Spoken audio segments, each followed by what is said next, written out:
Di awal cerita, terlihat sebuah bangunan konstruksi yang belum selesai.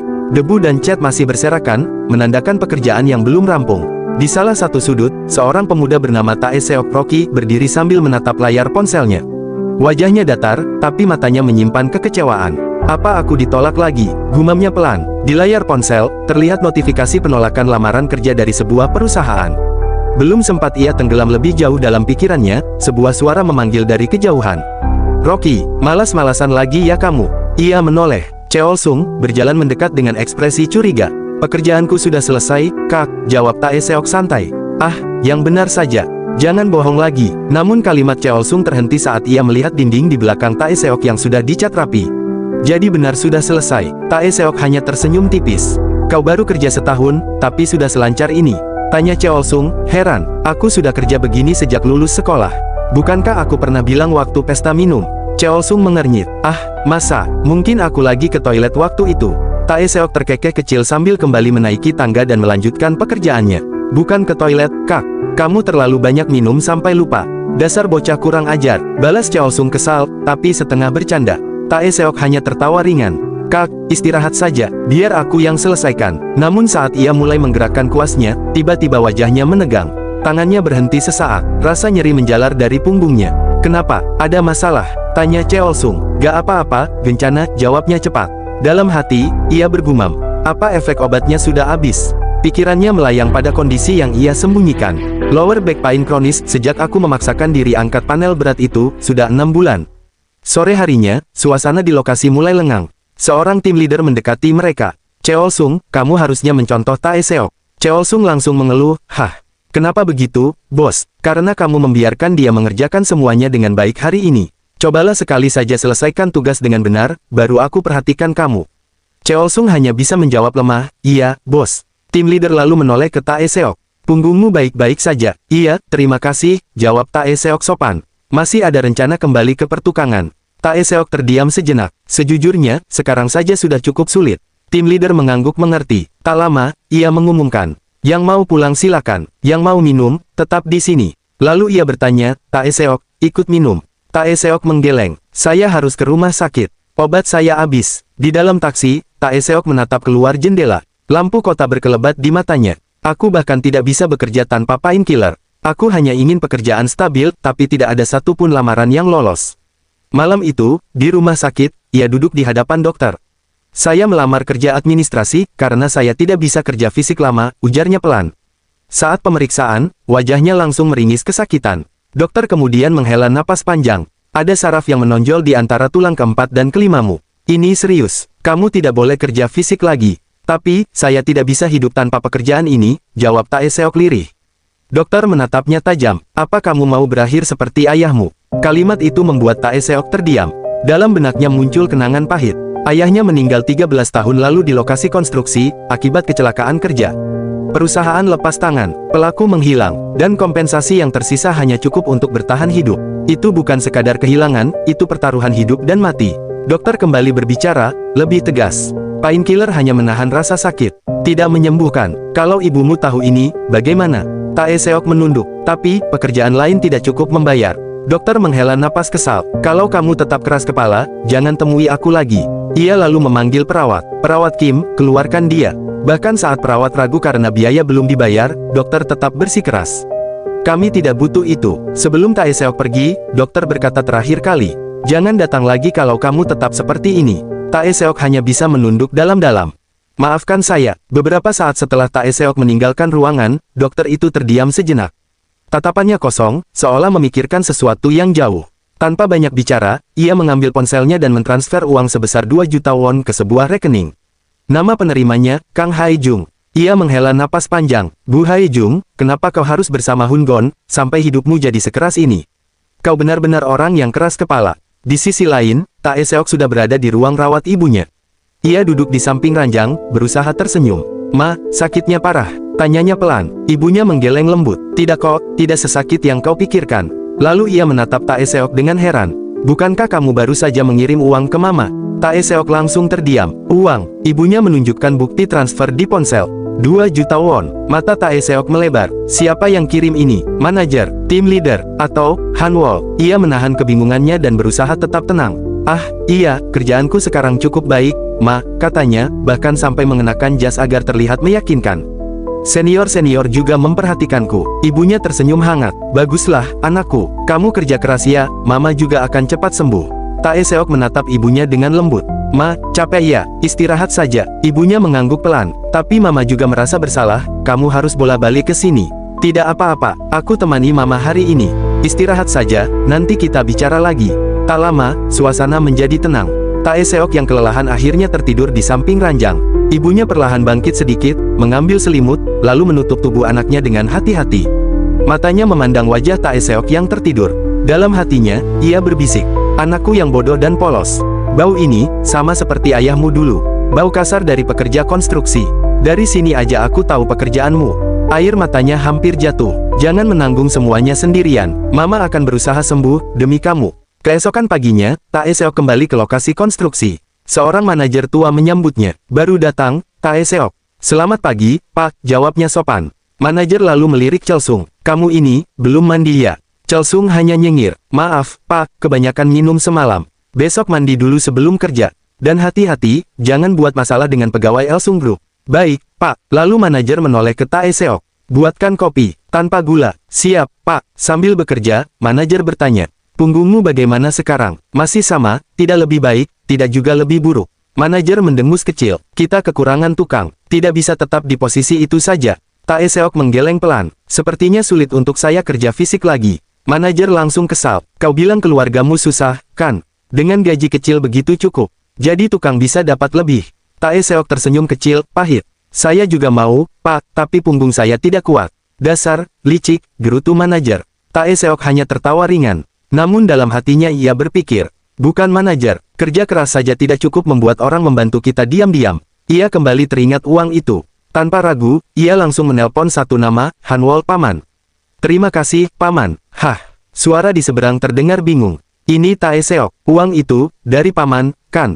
Ah, iya, aku. Tae Seok menunduk, aku akan membalas kebaikanmu. Namun tiba-tiba suara di telepon berubah keras. Dengar aku baik-baik. Keluar dari pekerjaan konstruksi itu sekarang juga. Kau ini bodoh. Cepat cari pekerjaan lain. Sambungan pun terputus. Tae Seok hanya bisa terdiam. Paman, aku selalu berhutang padamu. Saat ia masih memegang ponselnya, tiba-tiba sebuah notifikasi muncul. Matanya langsung fokus. Apa ini? Ia membuka pesan itu, dan detak jantungnya seolah berhenti sesaat. Selamat, Anda telah lolos tahap screening berkas di Elsung Group.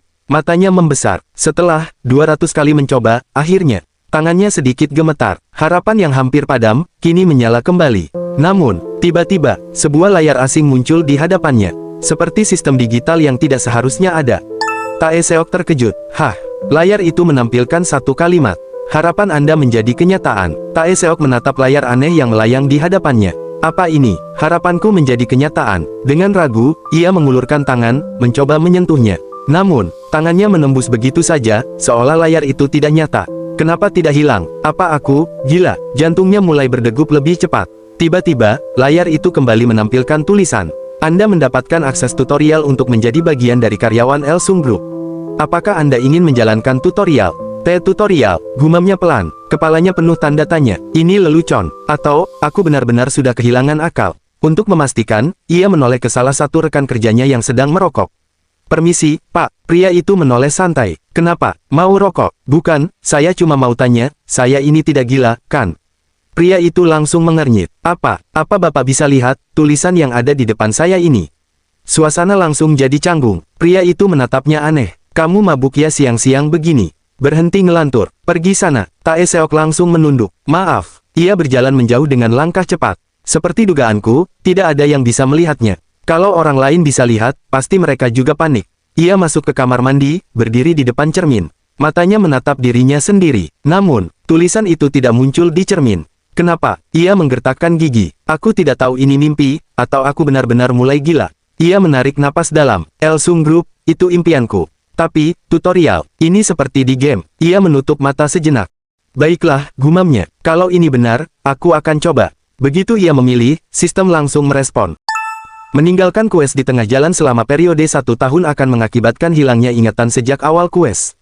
Hah, wajah Tae Seok langsung tegang. Hilang ingatan, ini gila. Sistem melanjutkan. Main quest, jalankan tutorial. Dapatkan penilaian tertulis dan lulus tes evaluasi kepribadian karyawan baru. Gagal, tidak diterima sebagai karyawan dan kehilangan ingatan. Tae Seok terdiam. Kues macam apa ini? Ia mengepalkan tangan. Tes kepribadian, aku bahkan belum siap. Namun setelah berpikir singkat, ya sudah, pasrah saja. Ia memilih, iya. Seketika, sistem memberikan hadiah. Anda memperoleh job saker, rank E. Tae Seok mengerutkan kening. Job saker, apa itu? Sistem menjelaskan, skill ini memungkinkan Anda memahami pertanyaan dalam buku tes penilaian secara komersial. Penggunaan berlebihan akan menguras stamina. Mata Tae Seok sedikit berbinar. Kalau ini benar, aku harus coba. Beberapa saat kemudian, ia berada di sebuah toko buku. Tempat itu cukup ramai. Banyak orang membaca dan mencari buku. Tas penilaian kepribadian, pasti ada jebakan atau pola tertentu. Ia membuka salah satu buku. Job saker, aktifkan. Namun, sistem tiba-tiba muncul lagi. Skill hanya dapat digunakan di dalam gedung milik Elsung Group. Apa sih, banyak banget syaratnya, gumam Tae Seok tanpa sadar.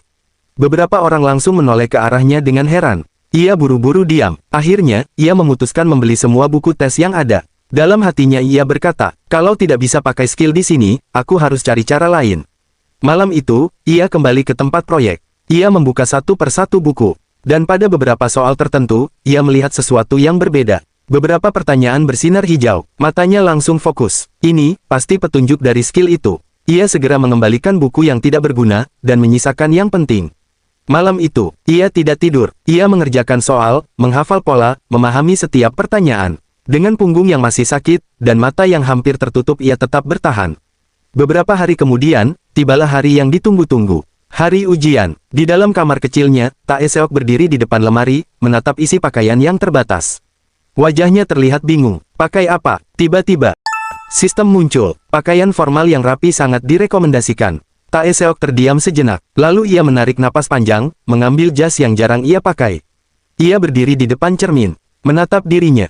Tidak usah gugup, gumamnya pelan. Gas saja, bismillah. Ia pun keluar dari kamar dan memulai perjalanannya. Di dalam bus, suasana cukup ramai. Namun Tae Seok fokus pada buku di tangannya. Ia membaca cepat, mengingat kembali pola-pola soal. Menjengkelkan, sistem itu selalu muncul. Tapi, di satu sisi, sangat membantu. Matanya tetap serius. Hari ini bukan hari biasa. Sesampainya di gedung Elsung Group, ia langsung disambut petugas. Ruang ujian di lantai 2. Terima kasih, jawabnya sopan. Saat ia melangkah masuk, sistem kembali muncul. Anda lulus pemeriksaan pakaian. Dress code-nya memang kasual, tapi perusahaan ini menilai semuanya. Dari cara berpakaian, sikap, sampai detail kecil. Perusahaan besar seperti ini, pasti sangat teliti. Di dalam ruang ujian, suasana terasa tegang. Peserta lain terlihat gelisah. Beberapa menggaruk kepala, ada yang menatap kosong lembar soal. Tae Seok duduk dengan tenang. Ada perbedaan besar, antara yang tahu dan tidak tahu sumber soal ini. Aku, sudah menghafalnya. Namun ia tetap menahan diri. Tetap fokus, jangan lengah. Tak lama, dua orang masuk ke ruangan. Tes, halo semuanya, ujar seorang wanita. Saya Kim Jung Mi, angkatan 2017. Senang bertemu kalian. Seorang pria di sampingnya melanjutkan. Saya Kang Min Yol, angkatan 2014. Kami akan membantu jalannya tes psikologi ini. Ia melihat sekeliling. Sepertinya ada yang datang dari jauh. Ada yang mengalami kesulitan datang ke sini. Salah satu peserta mengangkat tangan. Silakan, saya dari Cheonan, katanya. Saya dengar perusahaan lain memberi biaya transportasi. Apakah di sini tidak ada? Ruangan langsung terasa sedikit canggung. Tae Seok menatapnya. Dengan sikap seperti itu, dia pikir bisa lolos. Tiba-tiba, sistem muncul. Calon pekerja telah gagal dalam tes. Tae Seok sedikit tertegun. Secepat itu, namun ia langsung mengerti. Ini bukan hanya soal jawaban, tapi sikap. Total, 200 pertanyaan, 30 menit. Tae Seok menatapnya. Haruskah aku jawab semuanya benar? Atau sengaja salahkan beberapa? Ia berpikir cepat. Tidak, aku tidak tahu standar mereka. Lebih baik, lakukan yang terbaik. Ia menggenggam pena. Siapapun yang memberiku kesempatan ini, aku tidak akan menyia-nyiakannya. Aku akan jawab semuanya, dengan benar. Keesokan harinya, di sebuah warung makan sederhana dekat proyek, para pekerja duduk mengelilingi meja. Suasana santai, tapi tetap terasa keras seperti kehidupan mereka. Manajer menatap Tae Seok sambil mengunyah makanannya. Hei, Kim Tae Seok, kenapa kau tidak masuk kerja kemarin? Semua orang langsung melirik. Kau ini biasanya rajin, telepon juga tidak diangkat seharian. Kenapa? Pacaran, katanya sambil tersenyum nakal. Sudah punya cewek, atau abis senang-senang sama cewek cantik? Beberapa pekerja langsung tertawa. Tae Seok hanya menunduk sedikit. Maaf, Pak. Dalam hatinya, ia bergumam. Kalau aku bilang aku ikut interview di perusahaan besar, Dia pasti menganggapku pengkhianat. Manajer itu melanjutkan dengan santai. Ah, ya sudah, wajar kok di umurmu. Kita kerja keras buat apa? Buat menikmati hidup juga. Itu cara terbaik melepas penat, kan? Tae Seok tersenyum tipis. Iya, benar, Pak. Manajer menepuk meja. Sudah, jangan dipikirkan. Biar aku yang jelaskan ke bos. Tae Seok sedikit terkejut, lalu menunduk hormat. Terima kasih, tim leader. Dalam hatinya, ia berkata pelan. Setidaknya, aku punya atasan dan rekan kerja yang baik. Ia menatap mereka sekilas. Kalau saja punggungku tidak seperti ini, mungkin aku akan tetap di sini. Ada rasa hangat, dan sekaligus berat. Tiba-tiba, sistem muncul di hadapannya. Tulisan itu jelas, tak bisa diabaikan. Anda telah lolos tes psikologi. Mata Tae Seok langsung membesar. Jantungnya berdegup cepat. Belum sempat ia mencerna sepenuhnya. Sistem melanjutkan. Persiapan untuk tes wawancara. Tiba-tiba, layar sistem kembali muncul di hadapan Tae Seok. Kuis persiapan menghadapi interview. Selesaikan percakapan empat mata dengan manajer lapangan. Tae Seok langsung mengernyit. Apa? Aku harus ketemu orang itu. Kau gila. Namun sistem tidak peduli. Reward percakapan tidak akan diketahui pihak lain. Konsekuensi menolak, lokasi proyek dipindahkan dari Jeonan ke Yongdongnam. Wajah Tae Seok langsung berubah. Dipindahkan. Itu sama saja membunuhku pelan-pelan. Belum sempat ia berpikir panjang. Ponsel tim leader tiba-tiba berdering. Ya, manajer. Suara di seberang terdengar jelas. Apa Kim Tae Seok di sana? Aku ingin bicara dengannya. Tim leader menoleh. Tae Seok, manajer memanggilmu. Aku akan pergi, potong Tae Seok cepat. Tim leader sedikit heran. Wah, akhirnya kau mau menemui dia. Tae Seok tersenyum tipis. Orang yang membayarku memanggil. Tidak mungkin terus aku hindari. Namun dalam hatinya, tidak ada pilihan lain. Beberapa saat kemudian, di sebuah ruangan tertutup, Tae Seok duduk berhadapan dengan manajer lapangan. Suasana terasa berat. Manajer membuka percakapan tanpa basa-basi. Mulai besok, kau akan pindah ke tim manajer kau. Jadi tukang kayu. Tae Seok langsung terkejut. Tapi, Pak, saya tidak bisa tiba-tiba. Manajer menunjuknya tajam. Dengan kemampuanmu, kenapa masih jadi tukang cat? Mau sampai kapan kau pilih-pilih kerjaan? Tae Seok mencoba tetap tenang. Pekerjaan saya sekarang sudah cukup bagi saya. Manajer mendengus. Kami bisa cari tukang cat kapan saja. Tapi tukang kayu, tidak mudah. Kalau sudah ada yang kompeten di sini, kenapa harus cari orang lain? Tae Seok menunduk sedikit. Dalam hatinya, seperti yang kuduga, tidak mungkin bicara baik-baik dengan orang ini. Tiba-tiba, sistem muncul. Linket quest aktif, dengarkan manajer sampai selesai. Tae Seok menarik napas dalam. Baik, Pak, tolong jelaskan situasinya. Manajer sedikit melunak. Sekarang tidak ada tukang kayu untuk lantai 2. Kalau deadline kontrak lewat, kita rugi jutaan won setiap hari. Ia menatap Tae Seok dengan serius. Kau tidak bisa bantu kami. Demi semua orang di sini. Tae Seok terdiam. 100% aku ingin menolak. Tapi, tidak ada pilihan. Manajer melanjutkan, suaranya lebih rendah. Aku mohon, hanya beberapa hari. Tidak sampai seminggu. Tae Seok akhirnya mengalah. Hanya seminggu. Wajah manajer langsung berubah cerah. Bagus. Aku tahu kau bisa diandalkan. Kau tahu kan aku menghargaimu. Ia bahkan tertawa kecil. Awalnya aku mau memindahkanmu ke proyek lain karena kesal, tapi sekarang aku bersyukur. Belum selesai percakapan, ponselnya berdering lagi. Ya, bos. Semua berjalan lancar. Kami akan selesaikan dalam seminggu. Beberapa hari kemudian, di area konstruksi, Tae Seok kembali bekerja. Hei, Tae Seok, turun sebentar. Sapa Direktur Choi dari Elsung Group.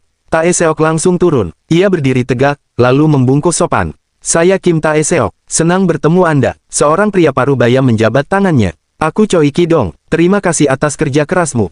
Tatapan direktur itu tajam, tapi hangat. Aku sempat khawatir proyek ini tidak berjalan baik. Tapi berkat kalian, aku bisa sedikit tenang. Tae Seok menunduk. Saya hanya melakukan apa yang saya bisa. Namun dalam hatinya, aku terlalu memaksakan diri. Punggungku, ini benar-benar menyiksa. Direktur itu lalu tersenyum. Oh ya, lusa aku kembali ke kantor pusat. Hari terakhirku di sini. Bagaimana kalau kita minum bersama? Ia menatap Tae Seok. Kau ikut, kan? Tae Seok terdiam sejenak. Kesempatan seperti ini, jarang datang. Namun, ia menggeleng pelan. Maaf, Pak, saya sudah ada janji makan malam.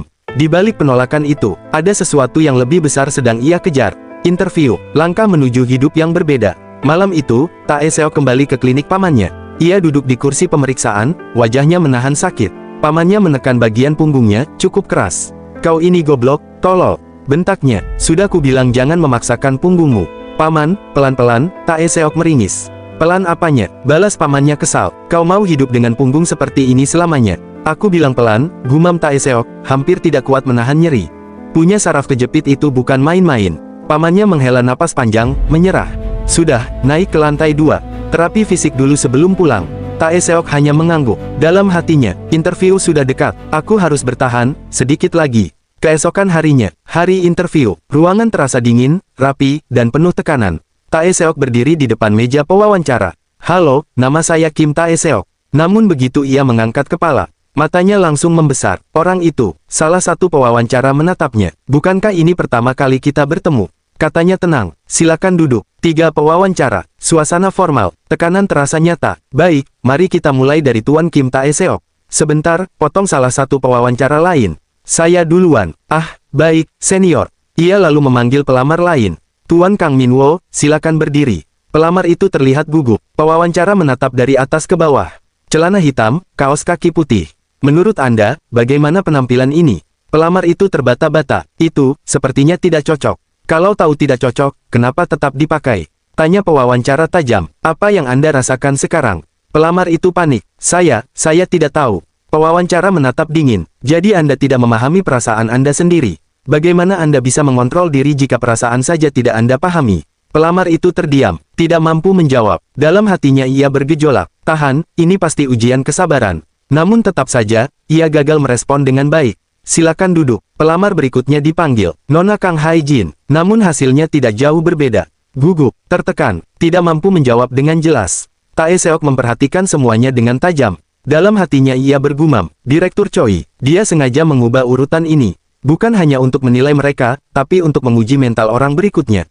Dan orang berikutnya itu, aku. Selanjutnya, Tuan Kim Tae Seok. Tae Seok berdiri, kali ini, dengan tatapan yang jauh lebih tenang. Sudah sejauh ini, tidak mungkin aku gagal begitu saja.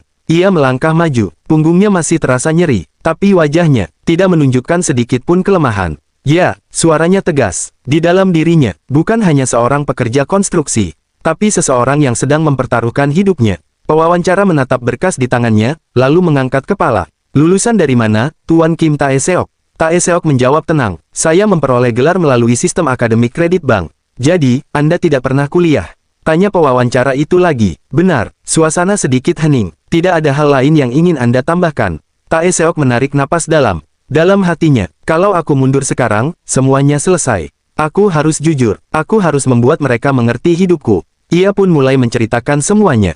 Tentang hidupnya, tentang pekerjaan konstruksi, tentang bagaimana ia belajar sendiri di sela waktu. Setelah selesai, salah satu pewawancara berkata datar. Pada akhirnya, sama saja dengan kami. Bekerja untuk mencari uang, jadi Anda tidak kuliah karena harus mencari uang. Benar, jawab Tae Seok. Tapi saya tidak menyesalinya, matanya tegas. Daripada kuliah, saya memilih bekerja di konstruksi. Siangnya bekerja, malamnya belajar. Saya belajar sendiri, mengambil sertifikat teknik dan komputer. Saya tidak mengabaikan hidup saya. Saya mungkin tidak seperti yang lain, tapi saya berusaha menutupi kekurangan saya, dan akhirnya mendapatkan gelar melalui jalur itu. Pewawancara itu mengangguk pelan. Pewawancara lain ikut bertanya, seberapa besar keinginan Anda masuk ke Elsung Group? Dalam hati Tae Seok, ini pertanyaan penting. Jawaban jujurku sederhana, uang, stabilitas, kehidupan yang lebih baik. Namun ia tahu, cara menyampaikan jauh lebih penting. Saya bersedia melakukan pekerjaan apapun, jawabnya. Selama itu tidak melanggar hukum dan norma sosial. Pewawancara langsung menajamkan pertanyaan, kenapa Anda menambahkan batasan seperti itu? Tae Seok tidak goyah. Karena jika melanggar hukum atau norma, citra perusahaan akan rusak dan masa depannya terancam. Ia menunduk sedikit, lalu melanjutkan. Sebagai bagian dari perusahaan yang menjunjung kejujuran dan kepercayaan, jika saya menerima perintah seperti itu, saya akan berusaha menyarankan perusahaan untuk kembali ke arah yang benar. Dalam hatinya, tidak ada jawaban yang sempurna. Yang penting, mereka percaya. Interview berlanjut dengan suasana yang lebih cair. Salah satu pewawancara tiba-tiba bertanya, apakah Anda sudah punya pasangan? Belum. Kenapa? Tae Seok menjawab tanpa ragu, sedikit santai. Karena tidak ada wanita di sekitar saya. Kalau Anda punya kenalan yang baik, saya dengan senang hati ingin diperkenalkan. Ruangan langsung pecah oleh tawa ringan. Ketegangan sedikit mencair. Akhirnya, pewawancara menutup sesi. Baik, kerja bagus. Interview selesai. Silakan keluar. Tae Seok membungkuk, lalu keluar dari ruangan. Langkahnya terasa ringan, tapi juga penuh ketidakpastian. Sore harinya, ia kembali ke tempat yang familiar. Lokasi konstruksi. Tae Seok, sini, panggil tim leader. Terima kasih atas kerja kerasmu selama ini, katanya. Tae Seok tersenyum. Bagaimana di sini selama saya tidak ada? Tim leader mendengus. Bagaimana bisa baik kalau kau tidak ada?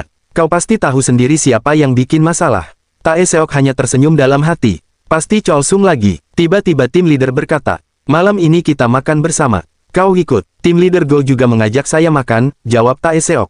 Tim leader Go, iya, kami kerja bareng seminggu ini. Tiba-tiba, sistem muncul lagi. Kuis, hadiri perkumpulan perusahaan. Reward, tidak diketahui. Tidak ada penalti. Tae Seok mengernyit. Tidak ada reward jelas, tapi juga tidak ada risiko. Ini malah lebih mencurigakan. Ia lalu menoleh santai ke tim leader. Kalau begitu, menunya apa, Pak? Sup nasi, seperti biasa. Tae Seok tersenyum tipis. Kalau begitu, lebih baik kita makan daging saja. Semua orang langsung menoleh. Yang paling banyak kerja hari ini harus mentraktir, kan? Katanya santai. Berarti, tim leader yang traktir kita Korean beef. Tim leader langsung menghela napas kesal. Ah, dasar kalian. Ya sudah, hari ini makan daging. Suasana langsung pecah jadi tawa dan sorakan. Malam itu, suasana restoran penuh tawa dan suara gelas yang saling beradu. Para pekerja konstruksi duduk bersama, menikmati daging dan minuman setelah hari yang melelahkan. Tim leader menghela napas panjang sambil menyandarkan tubuhnya. Ah, hari ini benar-benar melelahkan. Pemerintah itu harusnya lebih memperhatikan para insinyur, bukan malah mengabaikan mereka. Salah satu pekerja langsung menimpali. Aku punya kerabat, kerja sebagai insinyur gas lebih dari 20 tahun. Tapi gajinya bahkan tidak sampai 50 juta won per tahun. Ia menggeleng. Masuk akal nggak itu? Suasana jadi sedikit serius. Itulah kenapa aku nggak terlalu peduli sertifikat atau kursus, lanjutnya. Ujung-ujungnya juga nggak dihargai. Cheolsung tertawa kecil. Haha, bukan begitu, Pak. Bukannya karena tim leader terlalu sering ke tempat game dewasa. Candanya, semua langsung tertawa. Tae Seok hanya diam, memegang gelasnya. Dalam hatinya, mereka mabuk, tapi apa yang mereka katakan, tidak salah. Dunia teknik memang keras. Padahal masa depan industri ada di sains, teknologi. Tatapannya sedikit kosong, seolah memikirkan jalannya sendiri. 1 minggu kemudian, Tae Seok berdiri rapi dengan jas. Hari penting lainnya, namun tiba-tiba, ponselnya berdering. Tim leader, ya, Pak, hei, kenapa kau tidak masuk kerja lagi? Tae Seok mengernyit. Bukankah saya sudah bilang kemarin? Saya izin cuti, aku sudah bilang tetap masuk. Bentak suara di telepon. Kau kira kerja ini bisa ditinggal sesuka hati? Tae Seok menahan napas. Maaf, saya akan masuk besok. Tanpa menunggu balasan, ia menutup telepon. Maaf, Pak, tapi kali ini, aku tidak bisa mundur. Di saat yang sama, di dalam gedung Mega Elsung Group, seorang petugas menyambutnya. Selamat, Anda lolos interview tahap pertama. Silakan, saya antar ke ruang diskusi. Di dalam ruangan, suasana berbeda. Lebih tenang, lebih formal. Seorang pengawas berdiri di depan. Untuk tahap kedua, kalian akan melakukan diskusi kelompok. 10 orang, 1 topik. Ia melanjutkan, topiknya, Korea Selatan sebagai anggota OECD, mengapa biaya pendidikan tinggi, dan apa solusi yang memungkinkan. Jika ingin berbicara, angkat tangan, sebutkan nomor dan nama, lalu sampaikan pendapat secara terstruktur. Tae Seok duduk, matanya tenang, namun dalam hatinya, ini, lebih baik dari yang kuduga. Topik sosial seperti ini, pengalaman hidupku, justru jadi keunggulan. Ia teringat percakapan di restoran, tentang ketidakadilan, tentang kerasnya hidup. Terima kasih, tim leader. Petugas melihat semua peserta. Baik, kita mulai sekarang. Tae Seok menatap nomor di depannya. Nomor 2, ia menarik napas pelan, mencoba membaca situasi. Tiba-tiba, peserta di sampingnya mulai berbicara. Saya nomor 3, Park In-soo. Ia berbicara dengan percaya diri. Saya percaya semangat belajar masyarakat Korea berperan besar dalam pertumbuhan ekonomi. Meski biaya pendidikan tinggi, kita tetap harus terus mencetak individu berbakat. Tae Seok diam, tapi dalam hatinya, itu, melenceng jauh dari pertanyaan. Topiknya jelas, alasan biaya mahal dan solusi. Dia malah bicara soal kebanggaan nasional. Cepat bicara memang bagus, tapi kalau tidak tepat, justru jadi minus. Peserta lain mengangkat tangan. Saya nomor 7, Choi Yeon-hee. Ia berbicara lebih terarah. Orang tua saya menghabiskan sekitar 300 juta won untuk pendidikan saya. Biaya pendidikan tinggi ini kemungkinan besar berkaitan dengan turunnya angka kelahiran. Beberapa peserta mengangguk. Saya setuju, timpal yang lain. Biaya tinggi membuat keluarga enggan punya banyak anak. Tae Seok mendengarkan, masuk akal, tapi, kenapa fokusnya ke angka kelahiran? Ini perusahaan, bukan lembaga kebijakan publik. Ia mengangkat tangan. Saya nomor 2, Kim Tae Seok. Semua mata mulai tertuju padanya. Saya punya sudut pandang yang sedikit berbeda. Suaranya tenang, terstruktur. Negara kita memiliki salah satu biaya pendidikan tertinggi di dunia, serta tingkat masuk perguruan tinggi yang sangat tinggi. Ia berhenti sejenak. Namun, bagaimana dengan kualitasnya? Ruangan mulai lebih fokus. Berdasarkan indikator KSP, kualitas sistem pendidikan kita berada di angka sekitar 75%. Sejak kecil, kita dididik dengan sistem yang menekankan keseragaman, bukan pengembangan minat dan bakat. Ia melanjutkan, sebagai perbandingan, di Jerman, siswa bisa memilih jalur pendidikan sesuai minat mereka, gimnasium, Realschule, atau Hauptschule. Akibatnya, distribusi tenaga kerja menjadi lebih seimbang. Matanya sedikit tajam, sementara di negara kita, terjadi ketimpangan. Kita kekurangan tenaga di bidang teknik, IT, dan sains. Banyak tenaga ahli justru keluar negeri karena lingkungan kerja yang keras dan kurang dihargai. Ruangan mulai sunyi. Saya percaya, jika kita mengadaptasi sistem yang lebih fleksibel, tidak hanya biaya pendidikan bisa ditekan, tetapi juga memperbaiki struktur tenaga kerja secara keseluruhan. Hening, beberapa peserta tampak terdiam. Tae Seok dalam hati, ini masih dalam jalur topik dan relevan. Namun tiba-tiba, saya nomor 10. Suara tajam memotong suasana. Anda bilang sistem kita terlalu seragam. Apakah Anda sedang menjelekkan sistem pendidikan negara kita? Tae Seok sedikit terkejut. Menjelekkan, tafsiran seperti itu. Namun wajahnya tetap tenang. Saya minta maaf jika terdengar seperti itu, jawabnya. Ini murni opini, bukan untuk merendahkan. Namun nomor 10 belum berhenti. Saya merasa tersinggung. Anda terlalu mudah menyarankan adopsi sistem luar tanpa mempertimbangkan kondisi negara kita. Ia melanjutkan dengan nada menekan. Negara kita punya banyak orang hebat. Kita semua bisa sampai di sini juga karena sistem pendidikan itu. Jadi, apa yang kurang dari negara kita dibandingkan Jerman? Suasana mulai memanas. Tiba-tiba, pengawas berbicara. Calon nomor 10, siapa nama Anda? Yoon Seok Jin. Pengawas mengangguk. Baik, terima kasih. Anda bisa keluar sekarang. Ruangan langsung terdiam. Apa? Yoon Seok Jin terkejut. Kami menilai Anda tidak sesuai dengan standar perusahaan kami. Terima kasih atas partisipasi Anda. Ia tidak diberi kesempatan membela. Langsung keluar. Tae Seok menatap kejadian itu dengan tenang. Dalam hatinya, Elsung tidak mencari orang yang paling pintar, tapi yang bisa bekerja sama. Orang yang merendahkan orang lain, dan merasa dirinya paling benar, tidak akan pernah cocok di sini. Pengawas menatap seluruh peserta. Baik, mari kita lanjutkan diskusi berikutnya. Topik selanjutnya, reformasi pensiun negara. Suasana kembali tegang. Kandidat nomor 1 langsung angkat bicara. Saya rasa reformasi ini sangat diperlukan. Ia menjelaskan panjang lebar. Lalu kandidat nomor 6 menanggapi dengan sudut pandang berbeda. Argumen dibalas argumen, pendapat dibantah pendapat. Waktu terus berjalan. Dalam hati Tae Seok, sudah 25 menit. Mereka tidak akan menemukan titik temu seperti ini. Ia melirik pengawas. Ekspresinya jelas, lelah, tapi tetap diam. Moderator saja sudah ingin menghentikan, tapi tidak bisa. Tae Seok menghela napas pelan. Kalau begini terus, diskusi ini gagal. Ia mengangkat suara. Tunggu. Semua langsung menoleh. Kita tidak akan mencapai kesepakatan jika terus seperti ini.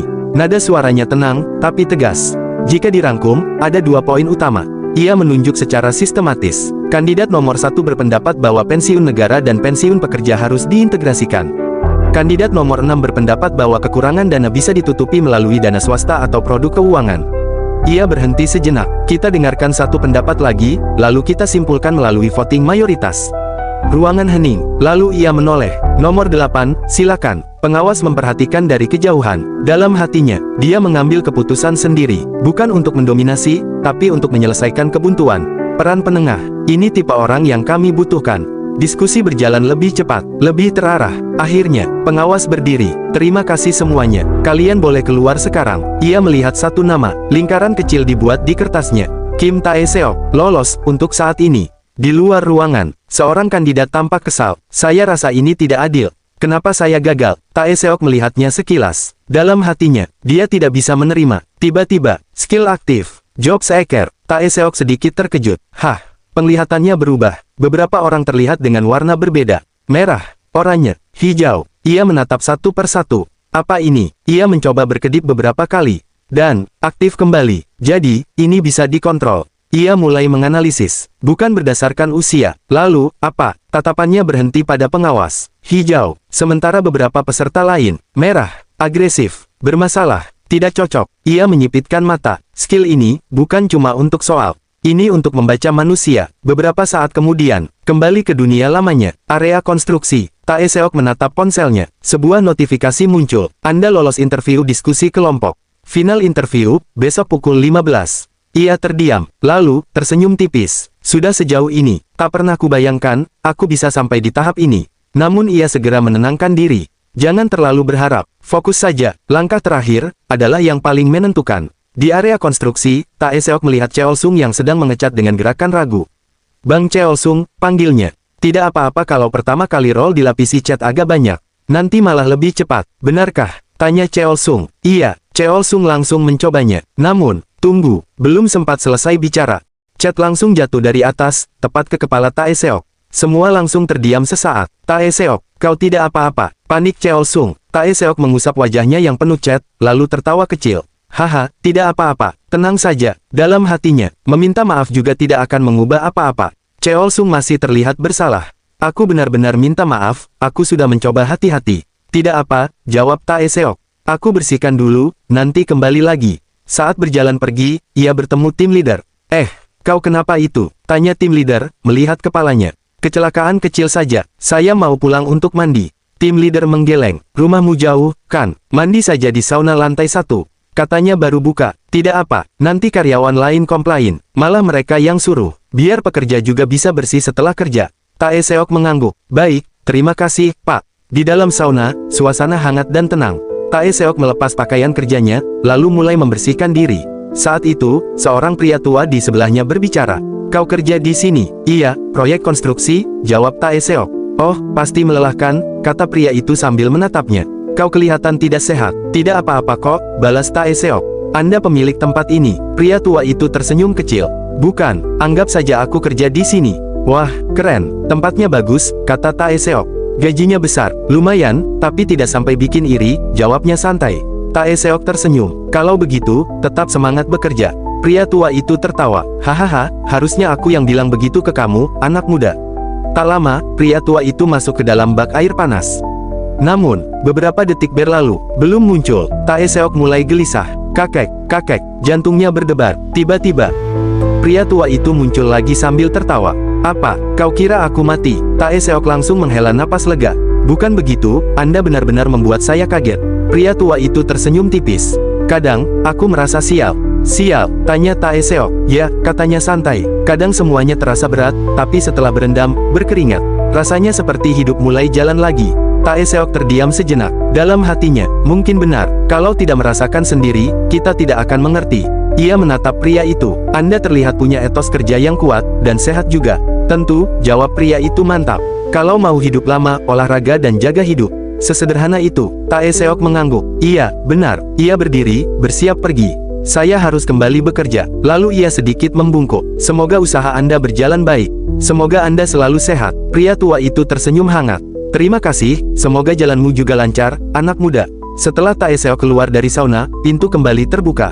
Seorang pria berjas masuk dengan cepat. Ketua, pria tua yang tadi ditemui Tae Seok menoleh pelan.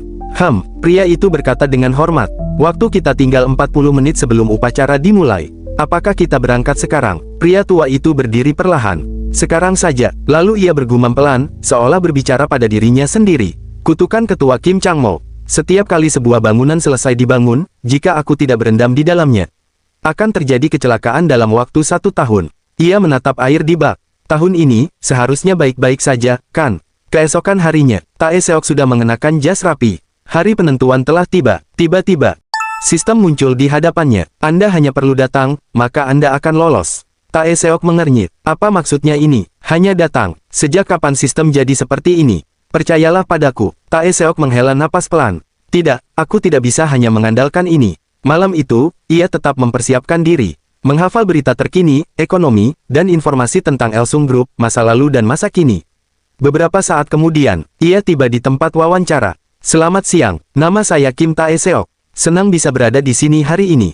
Terima kasih, silakan duduk, jawab pewawancara.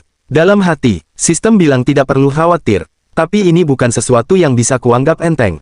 Job seeker, aktif. Seketika, penglihatannya berubah. Warna-warna muncul. Namun kali ini berbeda dari sebelumnya. Ungu, biru dongker. Ia menatap para pewawancara. Mereka, semua terlihat berusia sekitar 50-an. Ini pasti para eksekutif. Salah satu pewawancara membuka berkas. Anda melamar posisi umum, mari kita lihat latar belakang Anda. Ia berhenti. Sistem akademik kredit bank. Yang lain langsung menoleh. Tunggu, orang ini tidak kuliah. Gelar ini tetap resmi, jawab yang lain. Diberikan oleh pemerintah. Mereka mulai berdiskusi kecil. Menarik, bisa sampai sejauh ini. Ambilkan hasil penilaiannya. Baik, Pak. Saat berkas penilaian tiba, pewawancara itu membacanya, dan langsung terkejut. Dalam hatinya, tes psikologi, nilai tertinggi. Interview, sempurna. Diskusi kelompok, juga tertinggi. Bahkan lebih tinggi dari lulusan Universitas Sky. Seorang bawahan mendekat dan berbisik. Permisi, Pak Direktur, saya rasa kode namanya SSS. Direktur itu langsung terdiam. SSS, lalu mengangguk pelan. Begitu ya, kode SSS, artinya, kerabat atau keturunan keluarga ketua Presdir, atau seseorang yang masuk melalui koneksi mereka. Direktur menatap Tae Seok. Posisi apa yang Anda inginkan, Tuan Kim Tae Seok? Saya berminat di bidang administrasi, jawab Tae Seok. Namun saya siap ditempatkan di posisi manapun. Direktur mengangguk. Baik, lalu dengan singkat berkata, interview selesai. Anda boleh keluar sekarang. Tae Seok terkejut. Maaf, sudah selesai. Iya, jawab mereka. Semoga berhasil. Tae Seok keluar dari ruangan. Masih bingung. Ini, terlalu cepat. Apa yang sebenarnya terjadi? Di dalam ruangan, para direktur langsung berdiskusi. Apakah dia bawahan ketua, atau keluarga presiden? Sepertinya begitu. Mereka cukup teliti, bahkan menyamar dengan jalur gelar alternatif. Ketua memang selalu ingin keluarganya mulai dari bawah. Tapi kali ini terlalu jelas. Tim penyambutan pasti sudah diberitahu sebelumnya. Kita hanya perlu, tidak membuat kesalahan. Salah satu dari mereka berkata pelan. Sepertinya, orang penting telah masuk. Sementara itu, di koridor yang panjang dan sunyi, Tae Seok berjalan sendirian, dengan wajah penuh kebingungan, tanpa menyadari, bahwa semua orang sekarang melihatnya sebagai orang istimewa, padahal, ia sendiri tidak tahu apa-apa. Di sisi lain, di sebuah kantor, suasana sangat tegang. Seorang pria parubaya memarahi anaknya. Bagaimana bisa kau gagal dalam interview kerja? Ia menghela napas panjang, wajahnya penuh tekanan. Kau sudah tahu pertanyaannya sebelumnya, dan masih gagal. Ini memalukan bagi keluarga kita. Apa yang harus kukatakan pada ketua? Anaknya hanya bisa menunduk. Maafkan aku, ayah, tolong beri aku satu kesempatan lagi. Namun sang ayah langsung membentak. Baik, kalau begitu lakukan tugasmu dengan benar. Ia menunjuk tajam. Katakan saja kau sakit hari itu dan tidak bisa datang ke interview. Lalu dengan nada dingin ia menegaskan. Kim Tae Seok, kau mengerti? Anak itu menjawab pelan. Aku mengerti. Sementara itu, di tempat lain, di area konstruksi, Kim Tae Seok berdiri sambil menatap ponselnya. Dalam hatinya ia bergumam. Tidak kusangka interview eksekutif berjalan selancar ini, rasanya seperti mimpi. Tiba-tiba sebuah notifikasi muncul. Tae Seok terdiam, lalu pesan berikutnya muncul. Penjadwalan pemeriksaan fisik. Ekspresinya langsung berubah. Pemeriksaan fisik. Aku ingin kerja di kantor karena punggungku, kalau ini ketahuan. Ia menelan ludah. Itu tidak akan jadi masalah, kan? Aku harus mencari cara. Sore itu, ia pergi ke rumah sakit. Masuk ke ruangan pamannya. Pamannya menoleh. Tae Seok, ada apa? Punggungmu sakit lagi. Tae Seok menggaruk kepala. Bukan itu, aku tidak datang ke sini karena itu. Lalu ada apa? Tae Seok menarik napas. Aku, lulus interview akhir di perusahaan besar. Wajah pamannya langsung berubah cerah. Apa, benarkah? Ia tersenyum bangga. Selamat, Kim Tae Seok. Akhirnya kau dapat pekerjaan yang layak. Sekarang kau tidak perlu memaksakan punggungmu lagi. Namun tiba-tiba ia berhenti. Ia menatap wajah Tae Seok lebih serius. Hah, kenapa wajahmu begitu? Tidak apa-apa, jawab Tae Seok singkat. Dalam hatinya ia bergumam, tidak ada orang lain yang bisa membantuku, tapi aku juga tidak bisa memaksa untuk bertanya. Akhirnya ia berkata pelan, tolong beri aku resep painkiller. Pamannya terdiam sejenak. Yakin? Iya, baiklah. Dalam hati sang paman, aneh, biasanya dia percaya diri. Kenapa hari ini murung? Tunggu, setelah interview biasanya ada pemeriksaan fisik. Jangan-jangan, wajahnya sedikit tegang. Kalau aku membantu terlalu jauh, lisensiku bisa bermasalah. Anak ini, benar-benar seperti ayahnya, selalu membuat orang lain khawatir. Beberapa saat kemudian, perawat datang. Ini resepnya, Tuan. Terima kasih. Oh ya, dokter juga bilang untuk memberikan ini kepada Anda. Perawat itu menyerahkan sebuah kaset kecil. Tae Seok menerimanya. Kaset. Ia terdiam. Tunggu, tidak mungkin. Tak lama kemudian, pamannya keluar dari ruangan. Di depan pintu ia berkata santai. Hei, nak, selamat ya. Kalau sudah gajian, jangan lupa traktir aku. Paman, sudah, pergi sana. Aku sibuk. Tae Seok menunduk. Terima kasih. Aku benar-benar berterima kasih, Paman. Ia berjalan pergi sambil menggenggam kaset itu. Setelah kembali ke rumahnya, Tae Seok langsung membuka ponselnya. Sebuah pesan dari tim penyambutan Elsung Group muncul. Selamat, Tuan Kim Tae Seok. Anda telah berhasil melewati seluruh proses rekrutmen untuk posisi umum di Elsung Group. Tae Seok terdiam sejenak. Dalam hatinya ia bergumam. Akhirnya, semua ini berakhir dengan baik. Ini semua berkat Dr. Kim Han-wol. Leganya, namun tiba-tiba, sistem kembali muncul di hadapannya. Toko eksklusif karyawan baru telah tersedia. Poin saat ini, 5. Tae Seok mengernyit. Apalagi ini, sistem kembali menjelaskan. Toko eksklusif menyediakan item yang membantu menghadapi tantangan pekerjaan. Poin diperoleh dari penyelesaian quest. Poin dapat digunakan untuk membeli item khusus. Apakah Anda ingin membuka toko? Tae Seok ragu sejenak, lalu menekan. Iya, seketika tampilan berubah. Berbagai item muncul di hadapannya. Apa semua ini? Ia mulai membaca satu persatu. Pil penyadar, harga 5 poin. Menghilangkan efek alkohol secara instan. Lensa sekali pakai, dapat melihat menembus dinding sejauh 2 meter selama 1 menit. Pil anti kantuk, menghilangkan rasa kantuk selama 6 jam. Parfum pemikat, meningkatkan pesona 2 kali lipat, terutama pada lawan jenis. Tae Seok terdiam. Dalam hatinya, ini, seperti game, atau sihir. Apa ini benar-benar nyata? Tiba-tiba, sistem langsung merespon dengan tajam. Apa Anda ingin kehilangan ingatan? Tae Seok kaget. Tidak, bukan itu maksudku. Sistem menjawab lagi. Aku ada untuk membuatmu sukses. Apakah Anda meragukanku? Tae Seok langsung mengalah. Oke, aku salah. Maaf. Jangan marah begitu. Sistem menjawab dengan nada lebih tenang. Aku sepenuhnya mendukung User. Harap berhati-hati. Dalam hati Tae Seok. Serius, kenapa sensitif sekali? Tiba-tiba, kues baru muncul. Main kues, perpisahan terakhir dengan ibu. Beritahu ibumu bahwa Anda diterima di program pelatihan karyawan baru. Tenangkan pikirannya. Hadiah, 6 poin. Gagal, akses sukses disegel. Tae Seok menghela napas. Bahkan ini pun dijadikan kues. Tapi memang, aku akan menjenguk ibu. Beberapa saat kemudian, ia berdiri di depan kamar ibunya di rumah sakit. Masuk, ibu, aku datang. Ia duduk di samping ranjang. Bagaimana perasaan ibu? Ibu sudah lebih baik, jawab ibunya lembut. Tidak perlu terlalu khawatir. Tae Seok tersenyum tipis. Bu, aku sudah diterima di Elsung Group. Ibunya langsung terkejut, lalu tersenyum hangat. Benarkah? Kerja bagus, nak. Tae Seok merasa dadanya hangat. Iya, jadi ibu fokus saja untuk sembuh. Nanti kita pulang bersama. Iya, jawab ibunya pelan. Lalu ia berkata, kamu mau apel? Bibimu tadi membawakan. Oh, begitu. Tiba-tiba ibunya tertawa kecil. Tae Seok bingung. Kenapa ibu tertawa? Anakku, belajar keras, dan sekarang masuk perusahaan besar. Tentu saja ibu senang. Tae Seok tersenyum. Kalau begitu aku ambil pisau dulu ya, biar ku potongkan. Saat ia berdiri, sistem muncul lagi. Kues selesai. Hadiah, 6 poin diterima. Tae Seok mengangguk pelan. Oh, benar juga. Tiba-tiba, kues baru muncul lagi. Subkues, cinta pertama ibu. Kim Han-wol mengkhawatirkan ibu User. Hubungi dia dan undang ke rumah sakit. Hadiah, 5 poin. Gagal, tidak ada perubahan. Tae Seok langsung terdiam. Dalam hatinya, tunggu. Cinta pertama ibu. Paman Han-wol. Bukannya dia sahabat ayahku. Sistem kembali memberi batas waktu. Sisa waktu, 35 menit 14 detik. Dalam pikirannya yang kacau, Tae Seok mulai mengingat masa lalu. Ayahnya, dan Paman Kim Han-wol. Mereka sudah berteman sejak masih muda. Paman Han-wol sering datang ke rumah. Setiap hari hampir selalu sama. Memarahi ayahnya karena tidak menjaga kesehatan, karena terlalu memaksakan diri bekerja. Semua itu masih sangat jelas di ingatannya. Namun sekarang, setelah semua yang terjadi, Tae Seok mulai mempertanyakan sesuatu yang tidak pernah ia pikirkan sebelumnya. Paman Han-wol, sampai sekarang belum menikah, kan? Ia mengerutkan kening. Aku tahu dia sahabat ayah.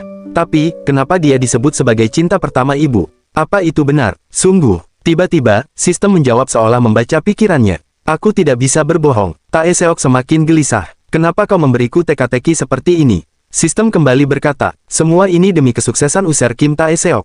Tae Seok menggertakkan giginya. Siapa kau sebenarnya? Jawaban itu kembali sama. Aku tidak bisa mengungkapkannya. Dalam hati, Tae Seok bergumam. Jadi, kau juga tidak akan memberitahuku apa yang harus kulakukan. Ia menarik napas panjang, lalu kembali masuk ke kamar ibunya. Begitu masuk, ibunya langsung bertanya. Kenapa lama sekali? Pisau buahnya sudah dapat. Tae Seok sedikit gugup. Ah, aku dapat telepon tadi. Ibunya menatapnya. Begitu ya, kalau ada yang mendesak, kamu bisa pergi dulu.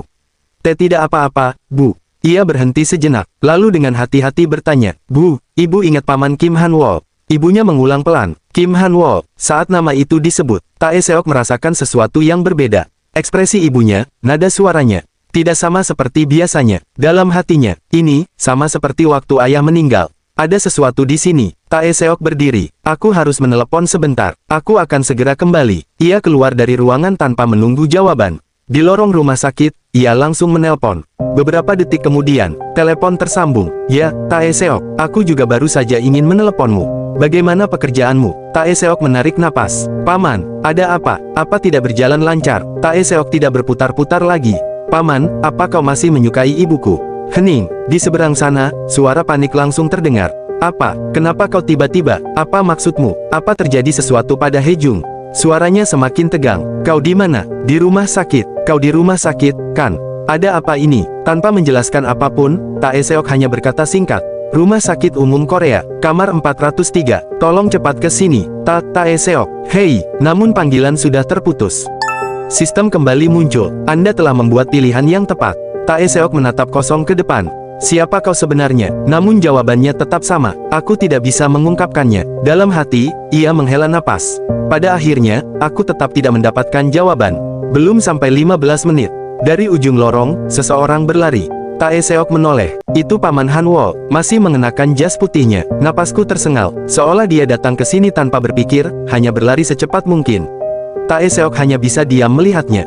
Dan untuk pertama kalinya sejak kematian ayahnya, Paman Hanwol kembali bertemu dengan ibunya.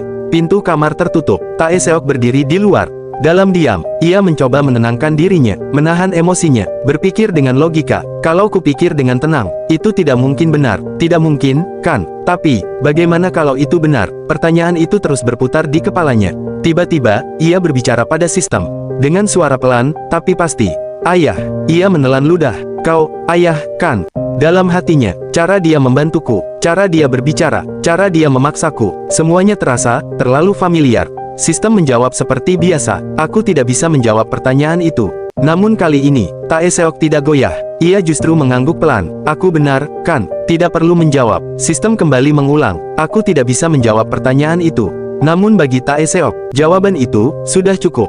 Dalam hati, Tae Seok mencoba menenangkan dirinya. Walaupun rasa penasarannya tentang identitas sistem itu semakin kuat, ia tahu, cepat atau lambat ia akan menemukan jawabannya. Tapi sekarang, yang lebih penting adalah satu hal. Apa yang sebenarnya terjadi antara ibuku dan Paman Hanwol?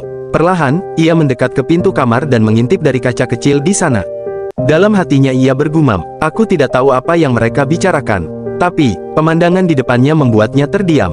Ibunya dan Paman Hanwol tersenyum, bukan senyum biasa, senyum yang hangat, ringan, dan tulus. Senyum yang belum pernah ia lihat sebelumnya. Sejenak, Tae Seok hanya bisa menatap.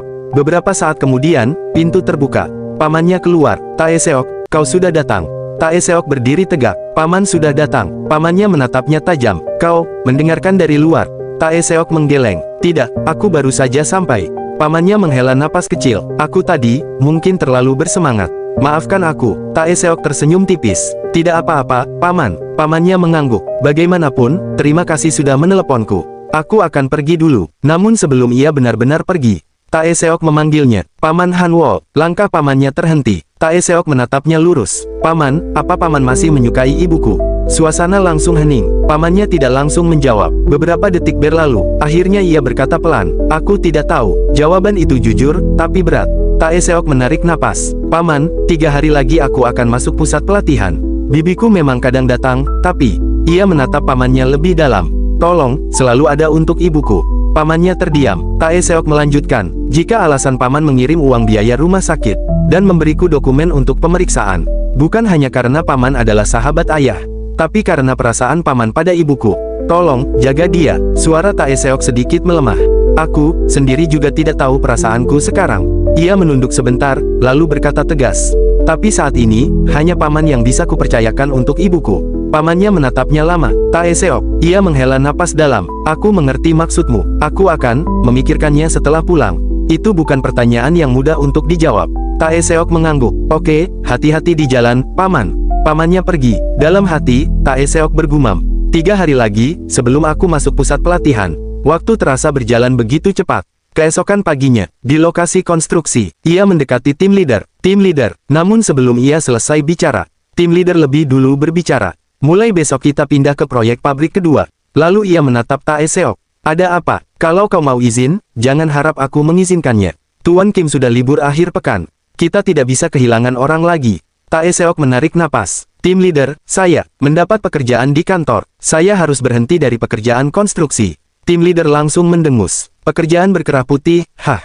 Kau pikir itu enak? Kau bisa dapat sampai 40 juta won per tahun di sini.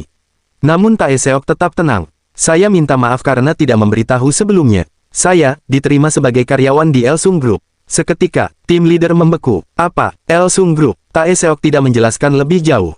Ia hanya membungkuk sedikit. Saya minta maaf. Saya tidak akan masuk kerja mulai besok. Saat itu, tim leader menatap Tae Seok dengan tatapan tajam. Kau bahkan tidak punya latar belakang pendidikan yang layak. Tae Seok menjawab dengan tenang. Saya hanya beruntung, itu saja. Namun jawaban itu justru memicu emosi. "Ah, dasar bajingan Kim Tae-seok," bentak tim leader. "Aku sudah susah payah mengajarimu dari awal, dan saat kupikir kau akhirnya berguna." Tae-seok langsung membungkuk. "Saya benar-benar minta maaf. Saya sangat menyesal." Suasana sempat menegang, namun tiba-tiba Chol Seong menyela. "Tim leader, karena Tae-seok mau pergi, bagaimana kalau kita makan malam bersama?"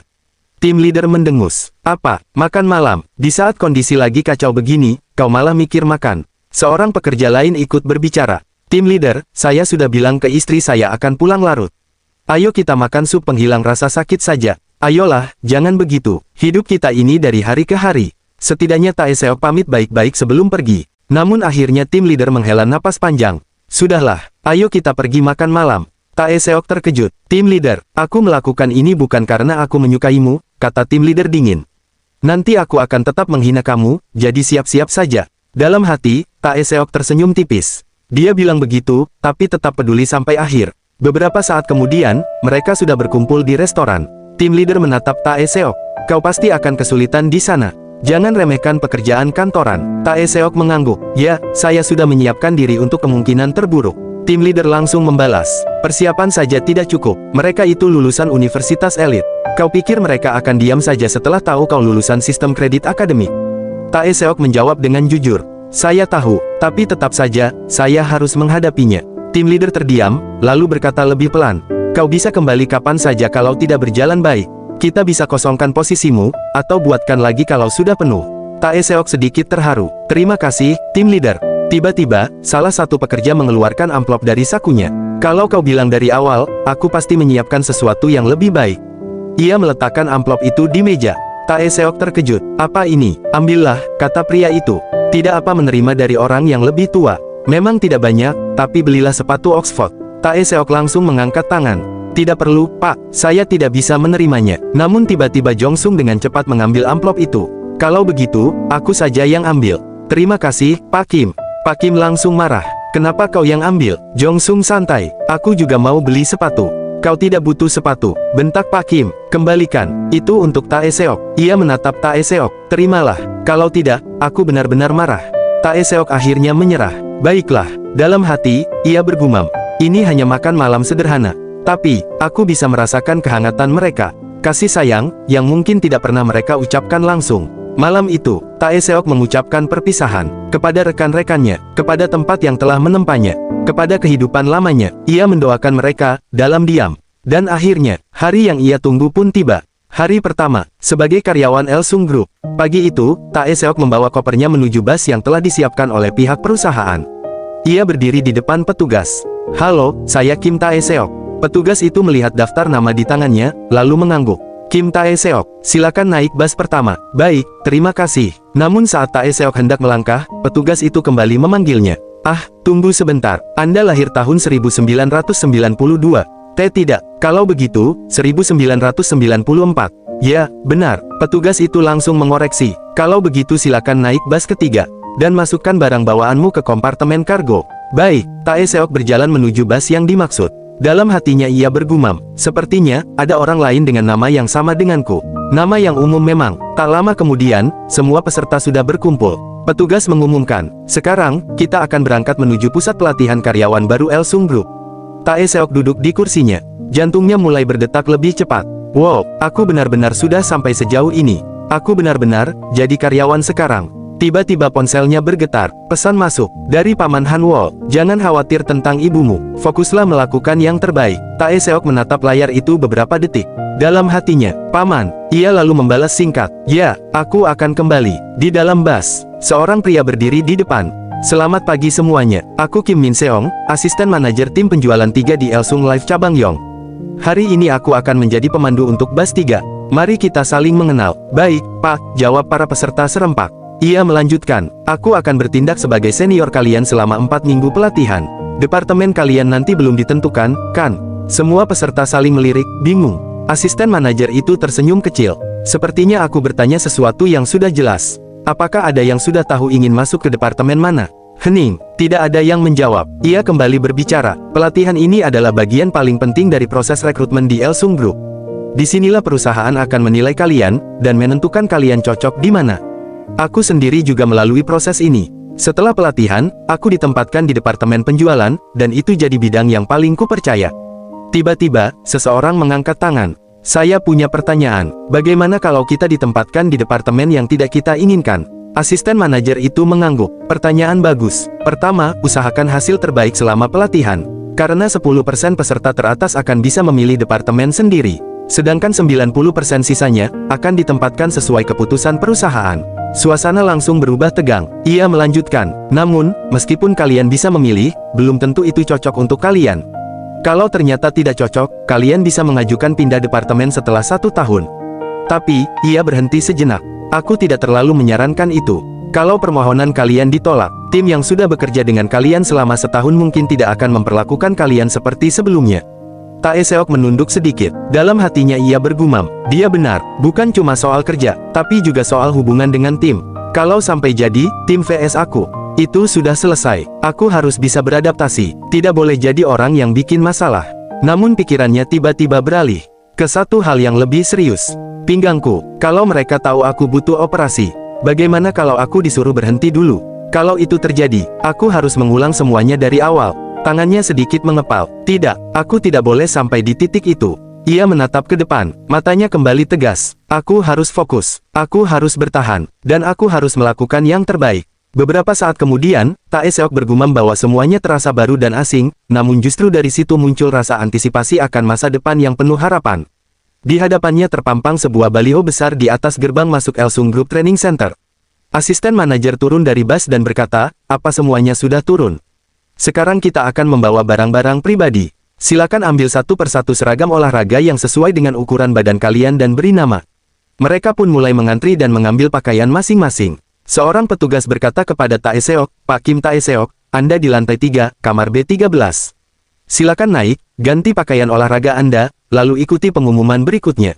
Baik, Pak, jawab Tae Seok. Dalam hatinya ia bergumam, lantai dibagi menjadi A, B, dan C, dimulai dari lantai 2. Laki-laki dan perempuan juga dipisahkan berdasarkan lantai. Petugas tadi juga menjelaskan bahwa kamar 1-25 untuk laki-laki, sedangkan 26-50 untuk perempuan. Ia berpikir lagi, kemungkinan setiap lantai adalah tim yang berbeda. Mencampur tim tanpa alasan jelas juga bukan hal yang baik. Lebih baik ia segera menuju kamar sebelum ada pengumuman berikutnya. Sesampainya di kamar B13, ia membuka pintu dan melihat isi ruangan. Dalam hati ia berkata, satu kamar diisi 2 orang. Tidak terlalu luas, tapi setidaknya bukan kamar berisi 4 orang. Ia mulai melepas jasnya yang sudah sedikit lusuh dan berganti dengan pakaian olahraga. Saat itulah seseorang mengetuk pintu. Permisi, ini kamar B13. Tanya seorang pria. Benar, silakan masuk, jawab Tae Seok. Pria itu masuk sambil tersenyum. Wah, cukup sempit ya. Tae Seok membalas, benarkah? Saya Kim Tae Seok. Ah, Pak Tae Seok, saya Kang Min Yong. Saya akan menjadi rekan sekamar Anda. Dalam hati Tae Seok bergumam, orang ini terlihat ramah, dan sepertinya lebih tua dariku. Lebih baik aku pastikan dulu. Maaf, umur Anda berapa? Tanya Tae Seok. Oh, umurku 29, jawab Min Yong. Kalau kamu, saya 25, jawab Tae Seok sambil tersenyum. Panggil saja sesukamu. Ia lalu menambahkan, soal tempat tidur, bagaimana kalau saya ambil yang atas? Baiklah, kata Min Yong. Aku memang tidak suka tempat tidur atas, jadi terima kasih.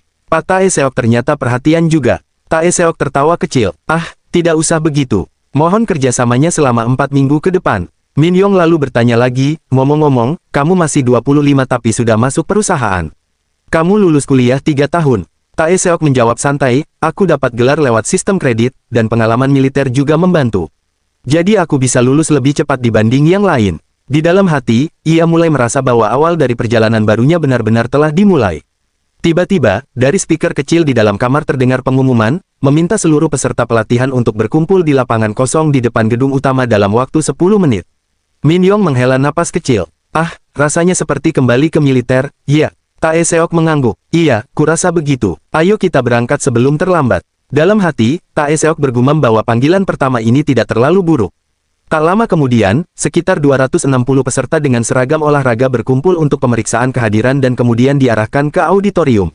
Di sana, seseorang berdiri di podium dan berkata, sebelum kita melanjutkan ke upacara penerimaan pelatihan karyawan baru di Elsung Room, mari kita dengarkan sambutan dari Direktur Pusat Pelatihan.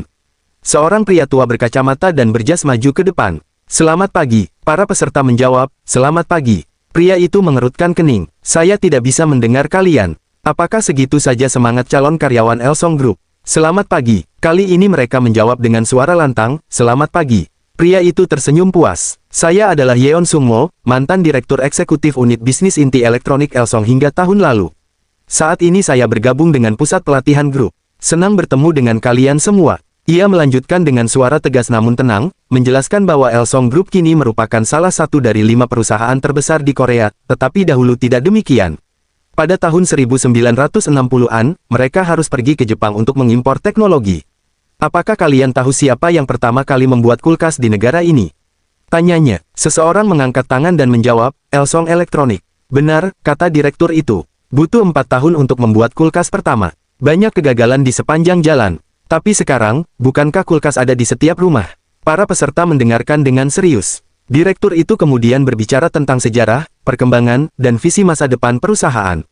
Lalu ia menutup dengan nada yang lebih tegas, mulai sekarang, kalian bukan lagi sekadar karyawan baru. Kalian adalah Elsong. Kalian adalah Elsongman. Selama berada di pusat pelatihan ini, itulah identitas kalian. Mengerti, mengerti, jawab mereka serempak. Kalau begitu, Elsongman, mari bekerja keras untuk Elsong Group mulai hari ini. Terima kasih. Beberapa saat kemudian, mereka berkumpul di sebuah ruangan kecil. Seorang asisten manajer menjelaskan aturan. Waktu tidur adalah pukul 10 malam. Kalian akan bertugas siaga selama 1 jam mulai pukul 10. Kita juga perlu memilih tim leader untuk mengatur jadwal dan memimpin tim B.